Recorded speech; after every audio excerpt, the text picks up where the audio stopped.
I see you out there doing all that hustling, sending your resume out into the great beyond. I know it's tough. It's tough for a person right now trying to find a job in the NP market. It's tight. I have developed a set of about, 4 or 5 things that you can do thinking outside the box to try and find a job. This video is going to be all about job acquisition through marketing. So join me in this one where we're going to talk about the fine art of learning how to sell yourself. If we haven't met yet, my name is Bree. I'm a nurse practitioner. I make content and am a mentor for nurses, NPs, and students. Welcome to the channel.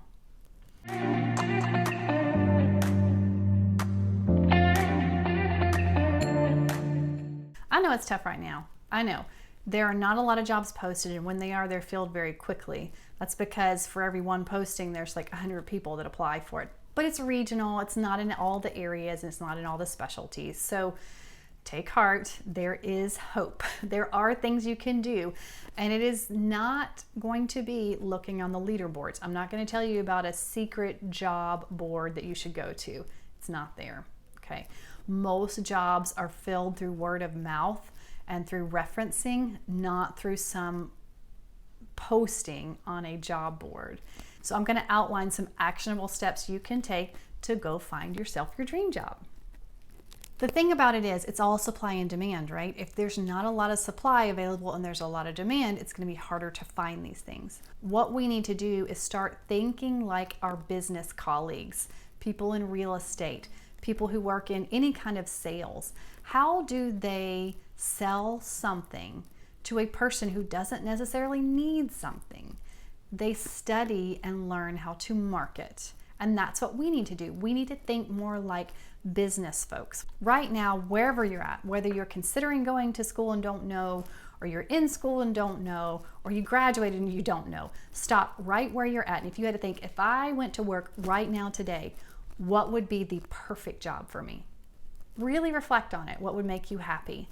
What would meet your family needs? What would hit that lifestyle work balance for you just right? Get real clear on what your aspirations are. This is going to help you by identifying what you want so that you can go after that instead of looking on the job leaderboards to see what's available. Start with what you want and go after that first. Even if there's not a listing there, there may be a job available. Most NP jobs are filled through word of mouth and networking. It's not through job boards. Then you take that information and you go to that source and you sell yourself to that person. Whether it's through someone that you know, whether it's through exposure through clinicals or work, or whether it's through cold calling. Target the places where you want to work. Your passion will be apparent to the people you're talking to, and people want to hire people who are passionate about what they do.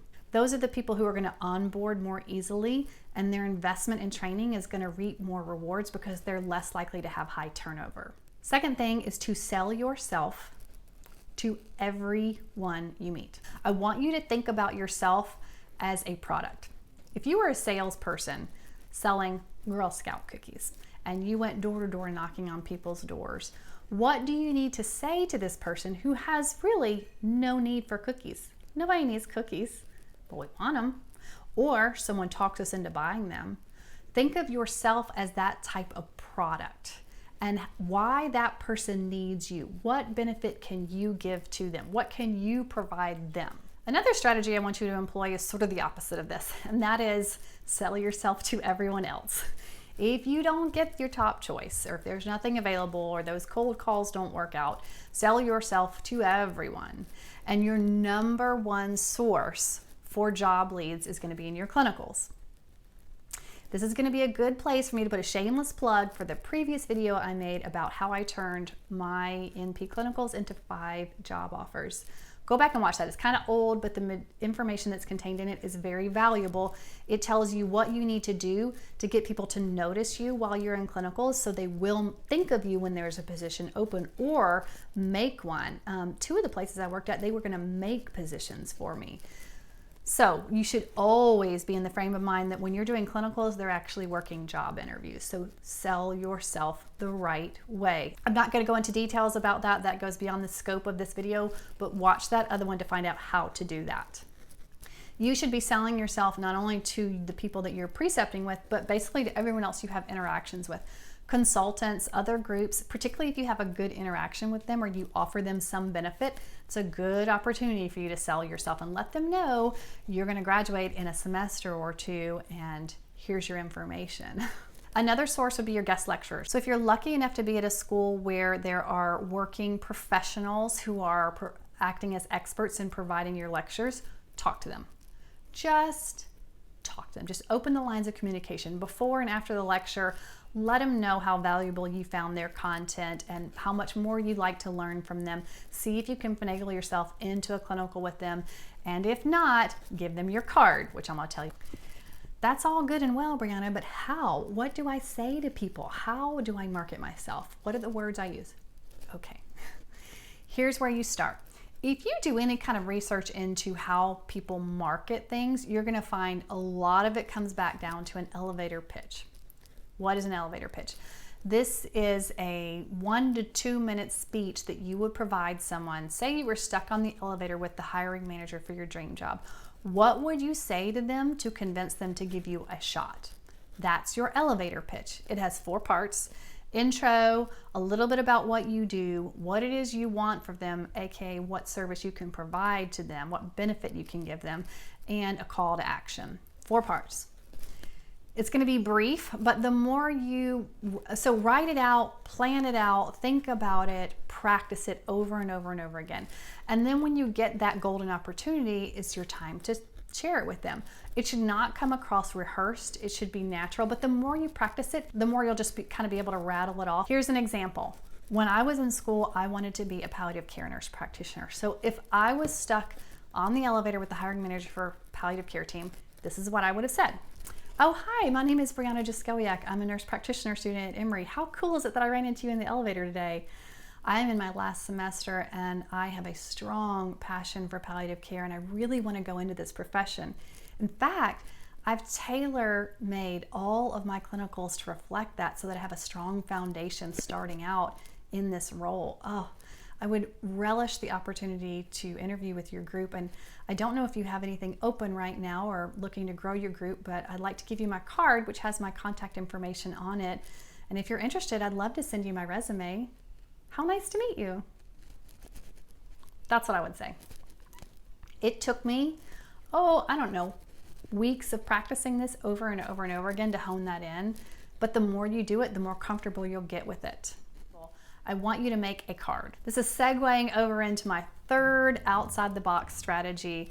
That is my secret weapon. Okay, you need to create a calling card. I call it a calling card because it's bigger than a business card. It is a physical product that you're going to make that you can hand people.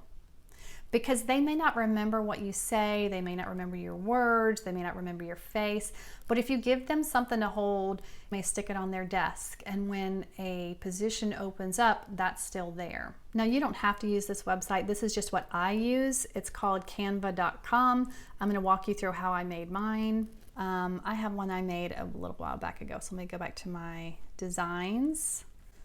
This one. Okay.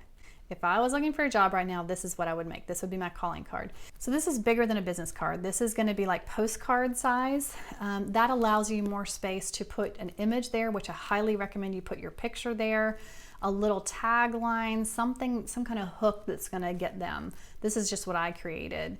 Your name, and then they flip it over and it's got more of sort of a pared down resume. And I'm not talking about specifically where you've worked in the past. I'm talking about what you've done as an NP. And if you're a student, then what you've done as an NP student and how this is going to benefit them. I also think it's really cool to include this little sentence at the bottom. This is a quote.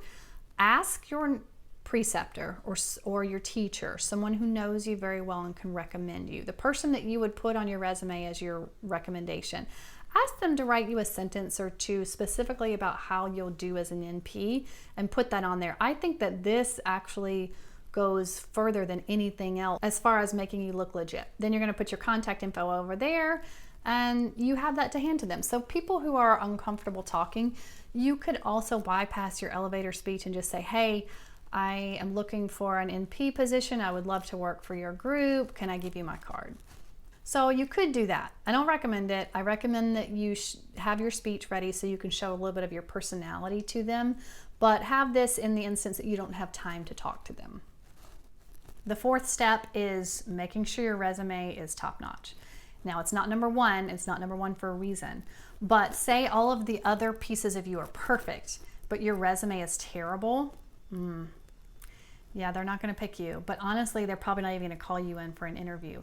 So if you're not getting interview calls, maybe have someone look at your resume. And if I were doing it right now, I would certainly look to someone within my profession who specializes in this, because it varies, right?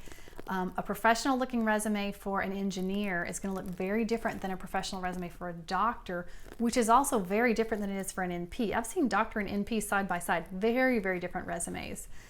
So you want someone who works in your field teaching you how to do this. I will review resumes and make sure it looks okay, but I don't teach how to write them. That is outside my wheelhouse.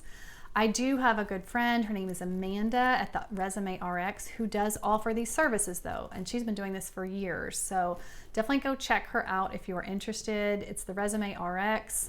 You can get 20% off if you use the code SAVE20 or use my link that I'll include down below. Here's why I think it's beneficial. You can start in an intro price of just buying bundles, and it gives you several different options for a template. So you can just like edit it to fit your style, but it looks professional. But also included in that, she has a lot of bonuses. There's a bunch of videos talking you through on whether or not you need a cover letter, how to write your credentials. She offers new grad specific advice. She also has something she calls a bullet bank that is like 29 different specialties. The bulleted specific information you would include under the objectives. So many powerful tools that you can use for a very reasonable price. If I were to do my resume over again, that's what I would do. And then I think she has some more advanced programs too, where she'll do like a DIY course. So anyways, if you need resume help, please go check her out. The fifth and final part, but could be the nail in the coffin for you, is the piece that you do not want to let go. These are the low-hanging fruit that a lot of people don't address that can really make or break the deal for you. And that is to shore up your personal profile. What do I mean by that? Let me go through the specifics. Number one, is your email a professional sounding email address? Number two, and this is a personal pet peeve, on your phone, check your voicemail. All right, is your greeting set up and is it professional? Number one, is the voicemail box open to receiving? Sometimes when you call people, it'll say things like, this voicemail box is not set up, and then it just hangs up on you. There's no opportunity to even leave a message. Y'all, if a hiring person calls you on that number and they get that, they're not going to call back a second time. Make sure it's set up and ready to receive messages. And on that note, that it's not full. I don't know how your carrier service is set up, but with mine, I don't have a ton of voicemail messages that it will keep. So I have to periodically go in there and delete old messages. Otherwise, nobody else can leave a new message. And the last part, maybe the most important, is your social media. All right. You're on YouTube already, we know that. Are you on TikTok and Facebook? Probably. Go through and clean that stuff up.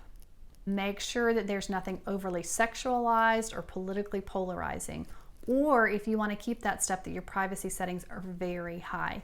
The first thing that happens when your name comes across the desk for interviewing tomorrow is that everybody Googles your name. Everybody Googles your name to find out who you are, what you're about. Make sure that what you're putting out there into the world reflects what you want hiring managers to see of you. I don't love this. I think it takes away from our individuality and our ability to express ourselves, but it is what it is. People are going to judge you, so just be aware of that fact. Okay, there you have it. There are 5 actionable strategies that you can put into place to help find your job, because just bear with me. Bear with me. You will find it. I know it's hard right now, but there's a reason you went back to school. There's a reason why it's taking so long. Just hang in there.